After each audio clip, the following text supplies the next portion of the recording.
Philippines. पहले हजारों छात्रों इंडिया से फिलीपींस एमबीबीएस की पढ़ाई के लिए जाते थे और फिलीपींस के बारे में बोला जाता था कि सबसे बढ़िया एमबीबीएस का डेस्टिनेशन माना गया था। वहाँ का English language through out course, वहाँ की पब्लिक इंग्लिश बोलती थी, वेदर हमारे जैसा था और क्लिनिकल एक्सप्लोजर भी सेम लाइक एज इंडिया होता था। तभी माना जाता था कि फिलीपींस में सबसे अच्छा एमबीबीएस किया जा सकता है। लेकिन ये कहानी में एक ट्विस्ट आ गया और वो ट्विस्ट आया है वो है एनएमसी ने 18 नवंबर 2021 में गेजेट यानी कि एफएमजीएल का रूल्स रेगुलेशन जो आया, वहां से फिलीपींस का दौर स्टॉप हो गया है। तो अभी बच्चों के मन में प्रश्न है कि आफ्टर रेगुलेशन एफएमजीएल के रूल्स के अकॉर्डिंग फिलीपींस इस साल जाना चाहिए या नहीं जाना चाहिए। फिलीपींस की जो बॉडी है, चेड है, पीआरसी है, वो सब बॉडी के अकॉर्डिंग अभी इस साल 2026 में हमारे बच्चे जो इंडियन स्टूडेंट है वो फिलीपींस के लिए पढ़ने के लिए जा सकते हैं या नहीं। 2021 से लेकर के 2026 यानी कि 5 साल में गवर्नमेंट में कौन कौन से बदलाव हुए, किसने किए, कहां से किए, कौन सी बॉडी की, कौन सी गवर्नमेंट बॉडी जो इंडिया में स्थित है, इंडियन एम्बेसी का क्या रोल रहेगा, उसके साथ साथ वहां की चेड यानी कि फिलीपींस बॉडी का क्या रोल रहेगा, वो सारी चीज आज हम ये प्रेजेंटेशन में देखने वाले हैं। ये वीडियो के अंत तक आपको 100% अश्योर हो जाने वाला है विथ लीगल डॉक्यूमेंटेशन, कहां से कब हुआ, कैसे हुआ, किसने किया। आप ये वीडियो के अंत तक ये जरूर जान पाएंगे कि आपका जो मेडिकल एजुकेशन फिलीपींस में आपको जाना है तो जा पाएंगे या नहीं जा पाएंगे, फिलीपींस 100% ओपन हुआ है या नहीं हुआ है, वो सारी जानकारी हम इस प्रेजेंटेशन में आपको देने वाले हैं। तो बने रहिए हमारे पूरे प्रेजेंटेशन के साथ। तो आज के ये प्रेजेंटेशन में हम जानने वाले हैं कि एमबीबीएस इन फिलीपींस यस और no session 2026 separating facts, law, process and the final pending question, ये सारी चीज हम आज ये प्रेजेंटेशन में जानने वाले हैं। और ये प्रेजेंटेशन में आपको क्या मिलने वाला है, पहला चीज हम कवर करेंगे कि व्हाई द फिलीपींस, बच्चे फिलीपींस क्यों जाते थे और क्यों जाना चाहिए, उसके रियल फैक्ट्स हम आपको ये प्रेजेंटेशन में बताने वाले हैं। दूसरी चीज हम डिस्कस करने वाले हैं कि द एफएमजीएल 2021 का जो गेजेट आया था, हमारा एनएमसी नेशनल मेडिकल काउंसिल ने जो गेजेट रखा था, वो गेजेट का क्या है, कौन से पॉइंट्स फॉलो हो रहे हैं, पहले नहीं हो रहे थे अब हो रहे हैं, वो सारी चीज जो गेजेट की है वो हम आज बात करने वाले हैं इसी प्रेजेंटेशन में। थर्ड पॉइंट हम कवर करने वाले हैं द एम्बेसी एडवाइजरी, जो हमारी इंडियन एम्बेसी ने जो एडवाइजरी दी है वो क्या दी गई हुई है, उसके अंदर क्या क्या टॉपिक्स कवर किए गए हैं, वो सारी चीज हम ये प्रेजेंटेशन में आपके साथ डिस्कस करने वाले हैं। चौथा और मोस्ट इंपोर्टेंट पॉइंट है कि द रेगुलेटरी जर्नी, यानी कि 2021 में जो गेजेट आया था उसके बाद से लेकर के अभी तक लास्ट में जो 17 जून के बाद से लेकर के जो हमारी इंडियन एम्बेसी ने अभी ये जो एडवाइजरी जाहिर की है उसके बीच में क्या क्या प्रोसेस हुई, वो सारी प्रोसेस भी हम मतलब कि रेगुलेशन आने की पूरी जर्नी हम डिस्कस करने वाले हैं। उसके बाद मोस्ट इंपोर्टेंट पॉइंट है कि द रेसिप्रोसिटी, फिलीपींस की बात आती है 2021 के बाद तो ये शब्द आपने बहुत सारी बार सुना है कि रेसिप्रोसिटी जो है वो वैलिड नहीं है, तो उसके बारे में भी हम हमारा पॉइंट ऑफ व्यू रखने वाले हैं। और लास्ट एंड मोस्ट इंपोर्टेंट कि वेयर वी स्टैंड, कि अभी की क्या सिचुएशन है, आगे क्या होने वाला है और इस साल के लिए फिलीपींस वैलिड होने वाला है या नहीं, ये सारी चीजें हम ये प्रेजेंटेशन में कवर करने वाले हैं। तो अभी हम बात करने वाले हैं कि ये सब चीज की शुरुआत कहां से हुई। तो ये शुरुआत हुई 18 नवंबर 2021 से, जब भी एफएमजीएल के रूल्स चेंज हुए यानी कि नेक्स्ट का गेजेट आया। और नेक्स्ट का जो गेजेट आया उस वक्त कौन से रूल्स जो लागू हुए जो फिलीपींस और साथ में कई सारे कंट्रीज के लिए भी डैमेज हो सके थे। लेकिन अब समझने जा रहे हैं कि फिलीपींस के अंदर कौन से टॉपिक्स कवर हो रहे हैं। उसकी बात करें तो minimum duration of medical education, internship in abroad, licence to practise abroad, medium of education, mandatory subject, next one exam, internship in India, transfer college and country, hospital of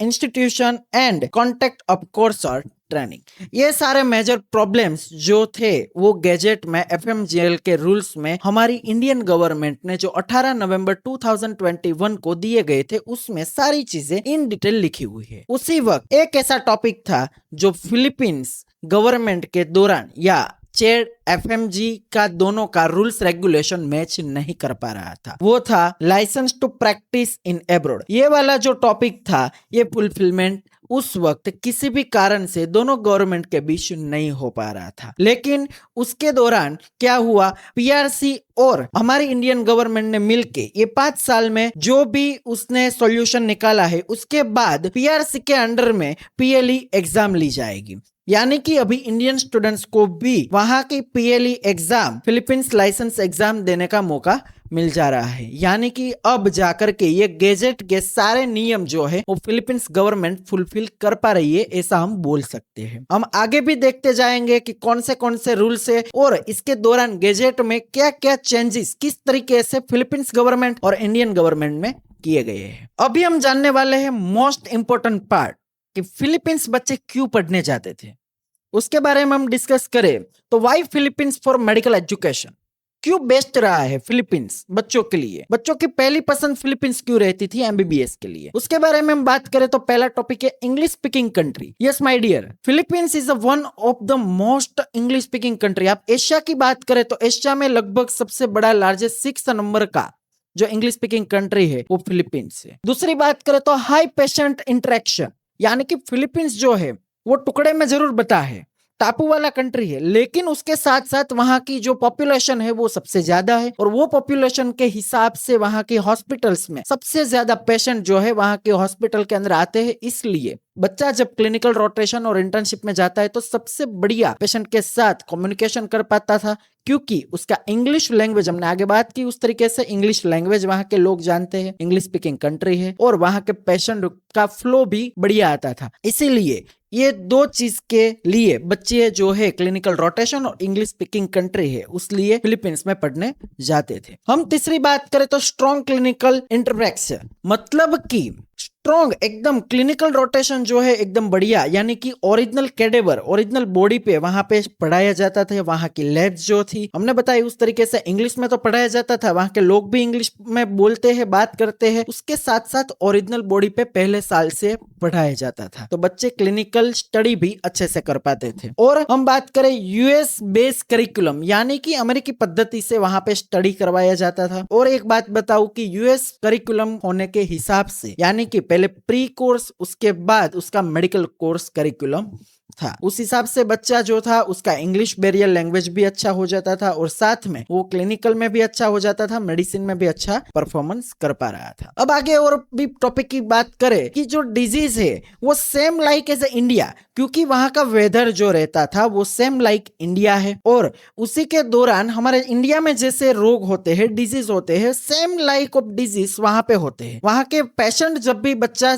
जाता है, student जाता है हॉस्पिटल के लिए clinical rotation internship में, तो वहां पर इंग्लिश में तो बात करता है, लेकिन उसके जो डिजीज है वो सेम लाइक एज इंडिया। तो उसका मतलब बच्चे को प्रॉफिट क्या हुआ कि डिजीज सेम रहे, इंग्लिश स्पीकिंग रहा, मतलब बच्चा इंग्लिश में पढ़ा और उसके साथ साथ वही डिजीज में पढ़ा, वही डिजीज में हॉस्पिटल में प्रैक्टिस की। तो ये पॉइंट्स को लेकर के भी बच्चे फिलीपींस की चूज करते थे। और आगे बात करते हैं कि long history of Indian students. अब देखो पिछले 15 सालों की हिस्ट्री चेक करो, 15 सालों से बच्चे फिलीपींस स्टडी करने के लिए जा रहे थे, क्योंकि कोई ना कोई अगले साल में पढ़ के आया है या पढ़ने गया था, उससे बच्चा जो है रेफरल लेता था, इंफॉर्मेशन ले सकता था। तो उस हिसाब से फिलीपींस बेस्ट डेस्टिनेशन रहा है for the MBBS students. And third, high passing ratio in FMG exam. जब बच्चा फिलीपींस या और किसी भी कंट्री में से पढ़ करके आता है तो इंडियन लाइसेंस के लिए एमसीआई का जो एफएमजी एग्जाम था उसका सबसे बड़ा हाई पासिंग रेशियो रहता था। उसका रीजन मैं आपको बताऊं कि हमारी जो इंडियन गवर्नमेंट की लाइसेंस एग्जाम रहती थी उसमें जो डिजीज पूछे जाते हैं वो हमारे इंडिया के वेदर के अकॉर्डिंग पूछे जाते हैं। तो वेदर हमारे इंडिया का और फिलीपींस का सेम रहता था, तो उसके दौरान बच्चे जो प्रैक्टिस करते थे, क्लिनिकल एक्सपोजर मिलता था, इंग्लिश में मिलता था, ये सभी प्लस पॉइंट के हिसाब से एफएमजी एग्जाम में हमारा बच्चा जो है वो जल्दी पास कर पाता था।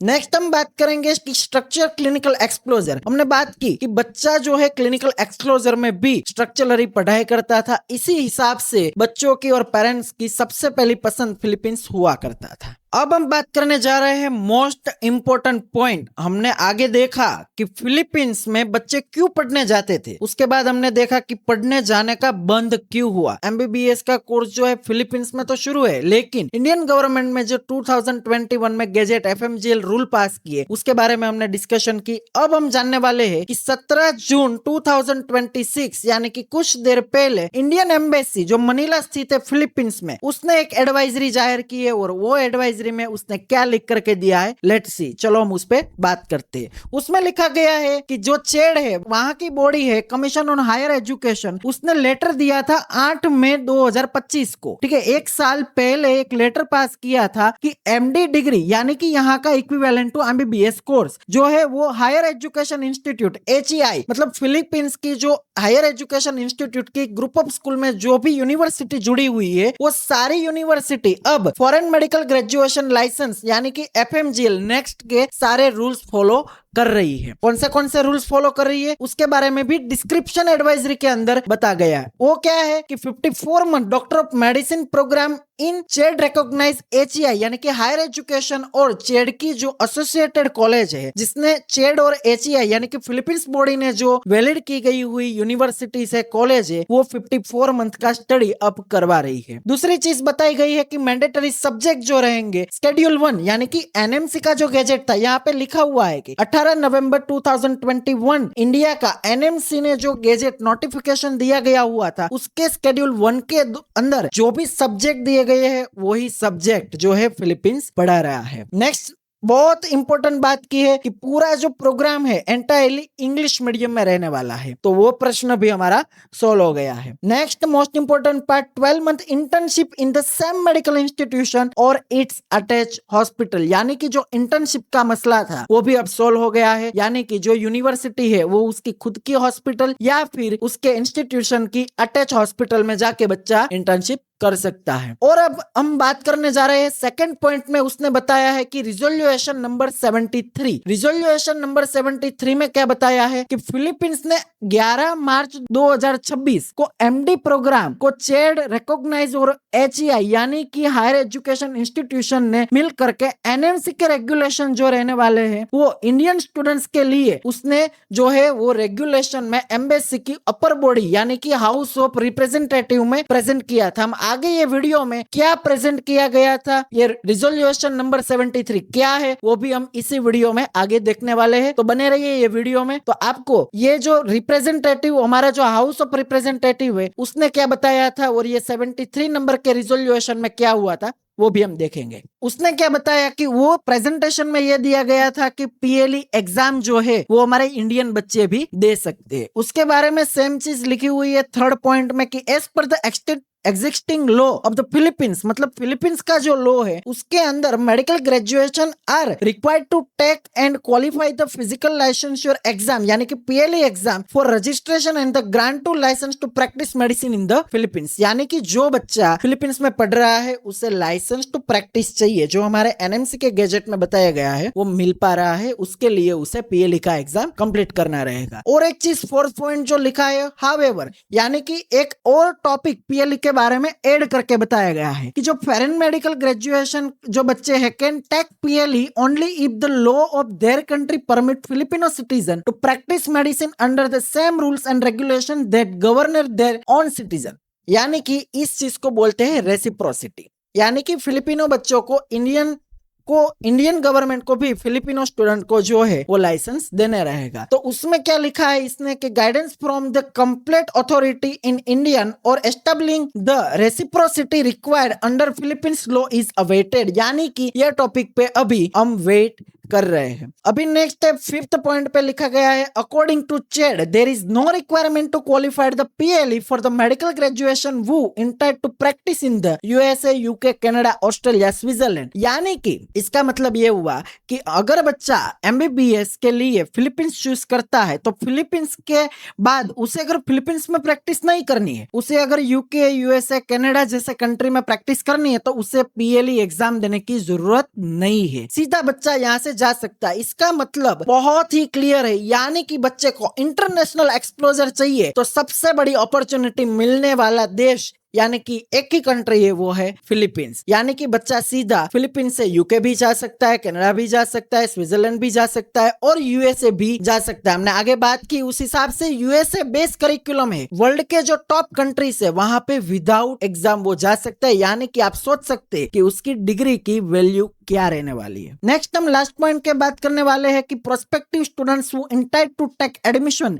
in CHED recognized medical institution in the Philippines and intend to return and practice in the India should verify and satisfy themselves that all NMC prescribed condition and the criteria are matched। यानी कि जो बच्चे को अब यानी कि 17 जून 2026 की ये एडवाइजरी के बाद पढ़ने जाना है वो जा सकते हैं। वैसा किसने बताया है? Indian embassy. आपको लगेगा कि ये झूठ हो सकता है, लेकिन आप दिए गए ये जो वेबसाइट है उस पे जा करके आप चेक कर सकते हैं। ये एडवाइजरी आपको पूरी लीगल फॉर्मेट में मिल जाने वाली है। अब हम देखने जाने वाले हैं कि अभी जो medical advisory Indian embassy Philippines ने आखिर 5 साल के बाद क्यों मेडिकल एडवाइजरी पॉजिटिव डिक्लेयर की है। आखिर 5 साल तक कहां थे ये लोग? क्यों ये लोगों ने कोई भी एक भी रिपोर्ट्स हमें एम्बेसी ने पॉजिटिव स्टूडेंट्स के लिए या पेरेंट्स के लिए किसी के लिए डिक्लेयर नहीं किया? तो अब हम डिस्कस करने वाले हैं कि why did the Indian embassy in the Manila issue a positive advisory after a silence of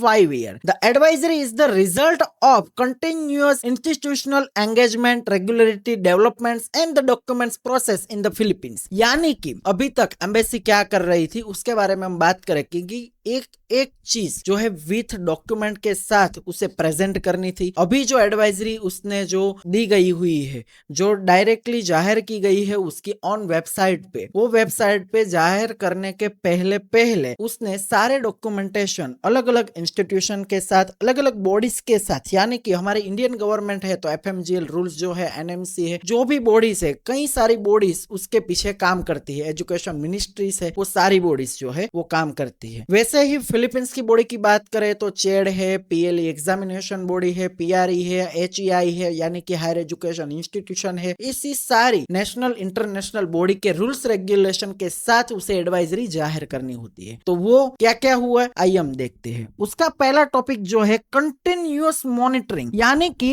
embassy ने जो है क्लोजली मॉनिटरिंग की है concern of Indian students the regulatory position in the Philippines, यानी कि एक्चुअल में क्या दिक्कत हो रही है, कौन से रूल्स जो है गैजेट में 2021 के एनएमसी एफएलजीएल रूल के मुताबिक फिलीपींस में फॉलो नहीं हो पा रहे हैं, एक्चुअल यहाँ की गवर्नमेंट में क्या लिखा है उसके मॉनिटरिंग कर रही थी। दूसरा इंस्टीट्यूशनल एंगेजमेंट, यानी कि बैठ के जो भी इंस्टीट्यूट है, चेड के साथ, पीआरसी के साथ, डीएफए के साथ या फिर वहां की कोई भी हेल्थ डेस्क है उसके साथ क्लैरिटी और अश्योरेंस उसने किया है। उसके बाद हम बात करें थर्ड पॉइंट की, तो डॉक्यूमेंट एंड डेवलपमेंट, यानी कि receipt of the official communication from the CHED, यानी कि चेड ने 8 मई 2025 जो हमने गैजेट में भी बात की हुई थी आगे, explaining the MD programme structure and the compliance with the FMGL regulation, यानी कि जो एडवाइजरी 8 मई 2025 को दी गई हुई थी उसमें क्या बताया कि जो एमडी प्रोग्राम है उसका जो एजुकेशन रहेगा वो पूरे डॉक्यूमेंट के साथ उसने डेवलप किए और एफएमजीएल रेगुलेशन यानी कि एनएमसी के गैजेट के मुताबिक वो पढ़ाया जाएगा। नेक्स्ट क्या हो रहा था उस दौरान, ये 5 साल के दौरान, लीगलिस्टिक सपोर्ट,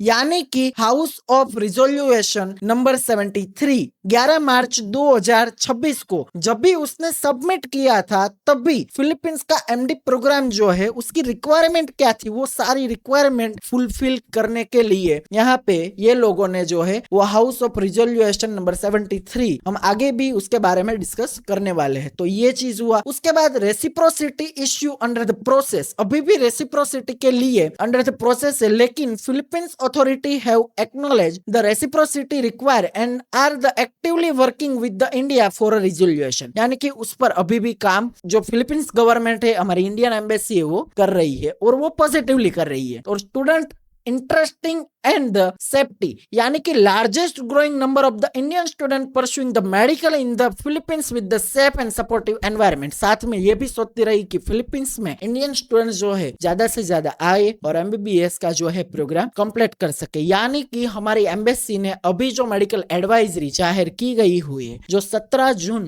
2026 को ऑनलाइन अभी दी गई हुई है, तो उसमें 5 साल के बाद हमें क्वेश्चन आता है, बहुत क्लियर क्वेश्चन है कि 5 साल के बाद अगर इसने दिया है तो 5 साल तक क्या हो रहा था। तो 5 साल तक ये डॉक्यूमेंटेशन सभी जो डिपार्टमेंट्स है लाइक चेड है, पीआरसी है, डीएफ है, वो इंडिया के और फिलीपींस के सारे डिपार्टमेंट के साथ कम्युनिकेशन, उसका प्रॉपर डॉक्यूमेंटेशन, जो जो डिपार्टमेंट में एप्लीकेशन करनी है वहां से आंसर्स लेने, वो सारे डॉक्यूमेंट्स के साथ हमारी इंडियन एम्बेसी जो फिलीपींस थी थे उसने लिए और उसके बाद उसने विथ प्रूफ जो है वो एडवाइजरी जो है फिलीपींस ने मनीला की जो हमारी इंडियन एम्बेसी है उस पे जारी कर दी गई है। तो अभी हमने आगे भी 2 बार बात कर चुके हैं कि रिजोल्यूशन 73 के बारे में हम बात करेंगे। तो फाइनली हम बात करने जा रहे हैं कि रिजोल्यूशन, हाउस रिजोल्यूशन नंबर 73 जो 11 मार्च 2026 को हाईलाइट हुआ था, तो वो क्या है, उसमें रखा गए थे ये सारे पॉइंट्स। तो वो पॉइंट्स थे purpose of the resolution, recognisation of CHED, support for the Indian students, medical practice in the Philippines, legislative position and international cooperation. यानी कि अभी हम ये टॉपिक के बारे में बात करने जाए तो चेड ने रिकॉग्नाइजेशन दे दिया है कि चेड के अंडर में जो भी यूनिवर्सिटी और कॉलेजेस आ रहे हैं वो सारी यूनिवर्सिटी में अगर इंडियन बच्चे पढ़ रहे हैं तो एफएमजीएल के रूल के हिसाब से हम उसका करिकुलम सेट कर रहे हैं, उसका सब्जेक्ट भी उस हिसाब से रहेगा, प्रैक्टिकल, इंटर्नशिप, वो सारी चीज उसी हिसाब से डिजाइन कर दी गई है। और रिकॉग्नाइजेशन चेड ने तो दे दिया है, साथ में हम सपोर्ट फॉर इंडियन स्टूडेंट कि इंडियन स्टूडेंट्स को सपोर्ट भी मिल रहा है। इंडियन स्टूडेंट जब भी फिलीपींस में एमबीबीएस के लिए आने वाले हैं तो उसे जो है फिलीपींस गवर्नमेंट की ओर से यानी कि वहां के एजुकेशन बॉडी की तरफ से भी सपोर्ट मिलने वाला है। और आगे की बात करें तो उसमें medical practice in the Philippines, तो पीएलई एग्जाम जो है वो ग्रांट कर दी है इंडियन स्टूडेंट के लिए कि जो बच्चे अभी फिलीपींस में एजुकेशन के लिए आ रहे हैं तो पीएलई एग्जाम जो है लाइसेंस एग्जाम, यानी कि हमारी जो इंडियन गवर्नमेंट ने चाहिए, इंडियन गवर्नमेंट को चाहिए कि फिलीपींस जाओ या कोई भी कंट्री में जाकर के आओ पढ़ के, आप अपनी डिग्री और इंटर्नशिप के साथ साथ आप वहां का प्रैक्टिस, लाइसेंस टू प्रैक्टिस लेकर के आओ। यानी कि लाइसेंस टू प्रैक्टिस लेने के बाद ही आप हमारी जो एजुकेशन सिस्टम है उसमें बैठ सकते हैं, यानी कि लाइसेंस एग्जाम के लिए बैठ सकते हैं। तो उसके लिए भी उसने अप्रूवल दिलवा दिया है। उसके बारे में बात करें जो है हाउस ऑफ रिप्रेजेंटेटिव, उसने भी बोल दिया है कि हम पूरे एमडी प्रोग्राम के लिए सपोर्ट करने वाले हैं। और फिलीपींस और इंडिया जो है दोनों के बीच में जो है वो एजुकेशन के रिलेशन जो काफी साल से चल रहे हैं वो ऐसे ही चले, उसके लिए जो भी कर सकते हैं वो सब करने के लिए दोनों कंट्रीज अभी जो है वो फाइट कर रही है। यानी कि हमारे लिए पॉजिटिव एंड गुड न्यूज के साथ अभी फिलीपींस में बच्चा पढ़ने जाने के पॉइंट्स बढ़ रहे हैं। और हम आगे बात करने जाएंगे कि इस सारी चीज में कौन सी गवर्नमेंट का कौन सा बंदा काम कर रहा है, उसके बारे में भी हम जानते हैं। अभी हम बात करने जाने वाले हैं कि ये जो एनएमसी के रूल्स थे उसके बाद 5 साल के बाद जो हमारे पास एडवाइजरी आई है उसके पीछे किसने मेहनत की है और अब जाके जो भी छोटे छोटे क्वेश्चन से वो कौन सॉल्व कर रहा है। तो उसके लिए अभी ये जो पूरा मुनिम है वो उठाए है फर्स्ट लेडी लीजा मार्कोस ने, यानी कि फर्स्ट लेडी जो फिलीपींस के प्रेसिडेंट है उसकी वाइफ, यानी कि उसने अभी बताया है, अश्योर किया है कि वो इंडियन स्टूडेंट्स के एजुकेशन के लिए जितनी भी बॉडी से बात करनी है, गवर्नमेंट एजेंसी से, चेड है, पीआरसी है, जो भी लीगल कॉम्प्लायंस है उसके साथ office of the first lady यानी कि प्रेसिडेंट की वाइफ के साथ अब वो सब सॉल्यूशन मिलने वाला है। उसने क्या क्या अश्योर किया है, पब्लिकली स्टेटमेंट दिया हुआ है कि first lady Liza Marcos publicly started she was working with the agency to address concern involving Indian medical students meeting the Indian ambassador and the government agency in Manila.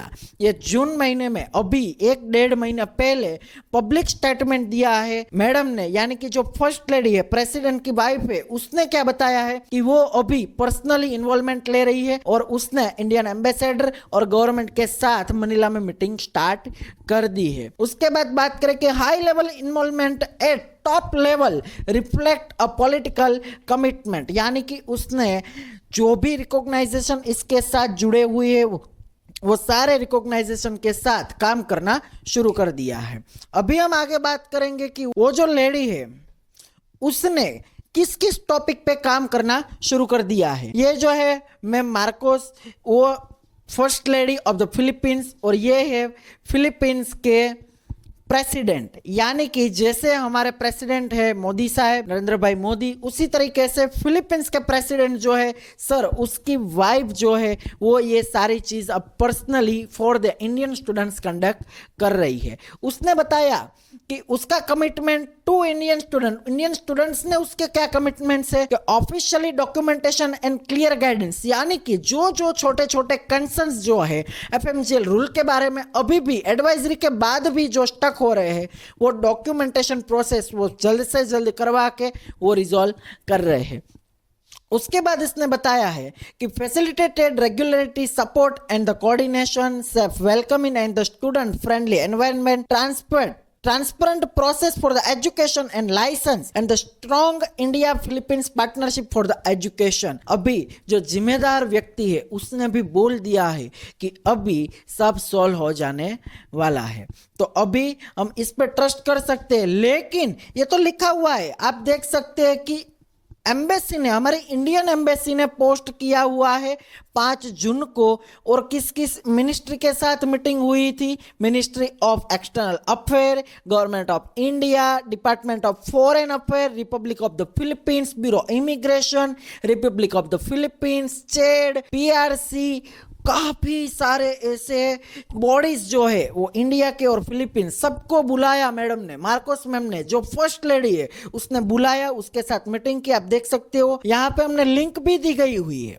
आप ये link search करके आप check भी कर सकते हैं कि ये बात जो है वो हम 100% जो है वो आपको राइट इंफॉर्मेशन दे रहे हैं। उसके बाद लीजा मार्कोस ने भी पोस्ट किया हुआ है 3 जून को, उसने जो मीटिंग की थी उसके according working closely with the our agencies, यानी कि ये सारी एजेंसी के साथ ये वर्क कर रही है to address the concern regarding the Indian medical students study in the Philippines. We discuss practical situation to improve visa process, reduce unnecessary burdens on the students and the other professional and the strength coordination between school and the government agencies। यानी कि जो भी दिक्कत आ रही है वो सारी दिक्कत अब सॉल्यूशन कर रहे हैं, यानी कि वीजा प्रोसेस के लिए है, एजुकेशन के लिए है, कोई एजेंसी से लेकर के वो सारी वो डिस्कस करके रिजॉल्व कर रहे हैं।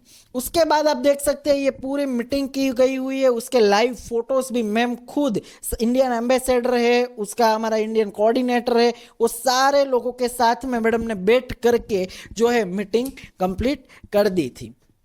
अभी हम बात करने जाने वाले हैं कि वहां की न्यूज जो है द मनीला जनरल, यानी कि वहां की न्यूज में भी मैडम ने पब्लिकली बोल दिया है, यानी कि प्रेस कॉन्फ्रेंस के साथ मीडिया के सामने भी खुल के मैम ने जो है बता दिया है। उसका भी हमने यहाँ पे 7 तारीख को जो आया था, मार्कोस मैम ने जो पब्लिश किया था वो सब आ गया है कि मैम खुद जा करके वो इंडियन मेडिकल स्टूडेंट के लिए जो है सारे जो मसला है वो क्लियर कर रहे हैं। मनीला फिलीपींस न्यूज क्या बोल रही है, moving to position the countries as a comparatively destination for the Indian international student, first lady Liza Marcos is the collaboration agency, मतलब जो भी एजेंसी से उसके साथ कोलैबोरेशन तो कर रही है, लेकिन उसके साथ साथ जो भी कंसर्न है उसे भी मैम सॉल्व कर रही है। तो ये सारी चीजें आपको ऑन पेपर मिल जाने वाली है।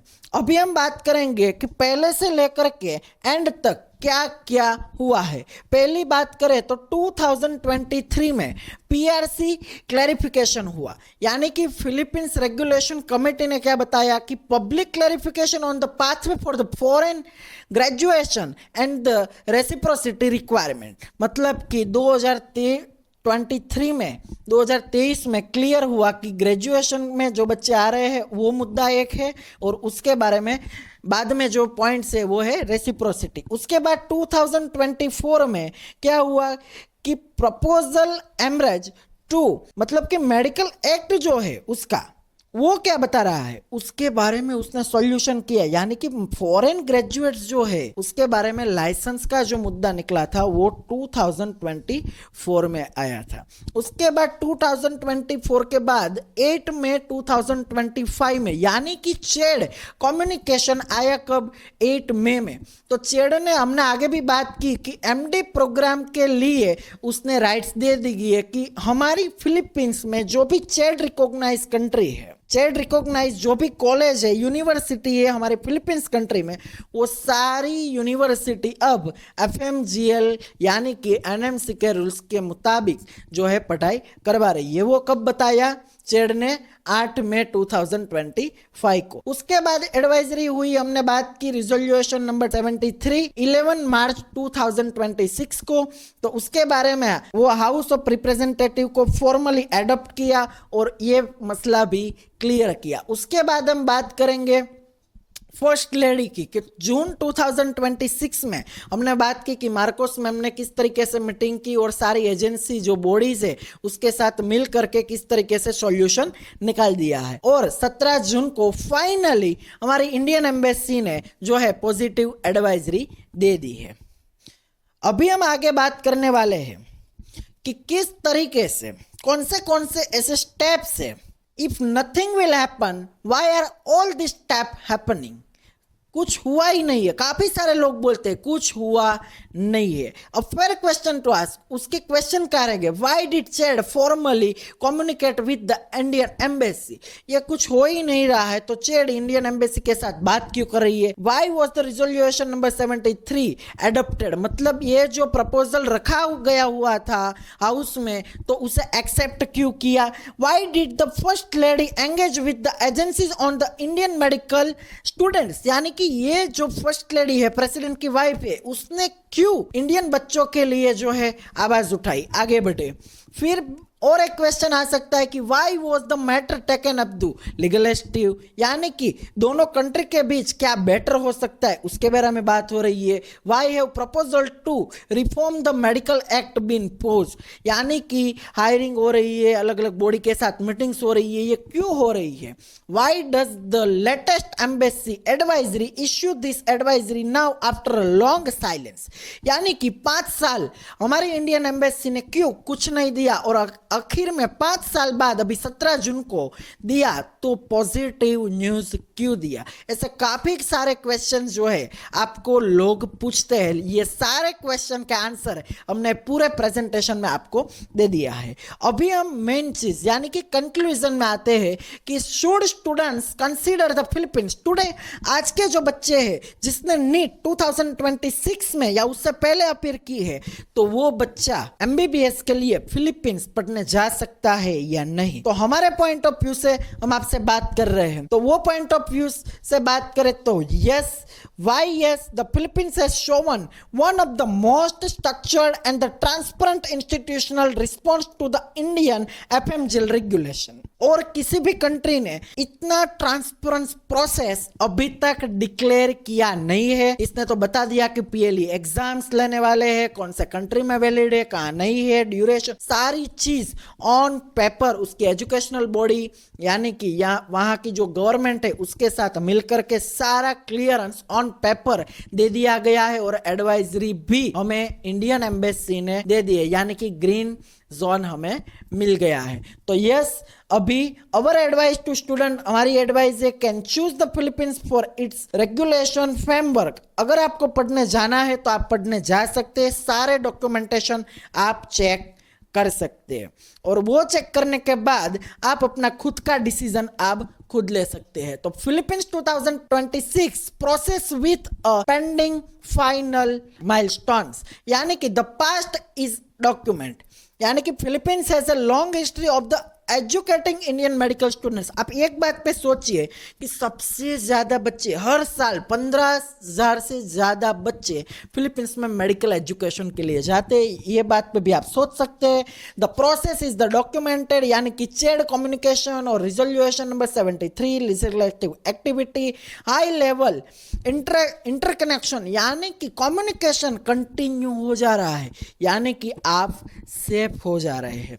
और third point pathway is positive. Everybody is the elegant to get the remaining bottlenecks cleared. PLE, PRC, CHED AOPMES and the most important the political will, यानी कि फिलीपींस की जितने भी बॉडी है उसने क्लियरली हमें ग्रीन जोन दे दिया है, यानी कि आप अब पढ़ने आ सकते हैं और कुछ चंद जो टॉपिक्स रह गए हैं उसका भी बहुत ही शॉर्ट टाइम में आपको क्लियरेंस मिल जाने वाला है। तो हमारी तरफ से तो हम आपको वेलकमिंग करते हैं for the MBBS study in the Philippines. अगर आप हमारे साथ पर्सनली 1-to-1 करके कॉल पे या मैसेज पे या फिर रूबरू फेस टू फेस मिलना चाहते हैं तो हम आपको हमारा कॉन्टेक्ट डिटेल्स भी आपको शेयर कर देंगे।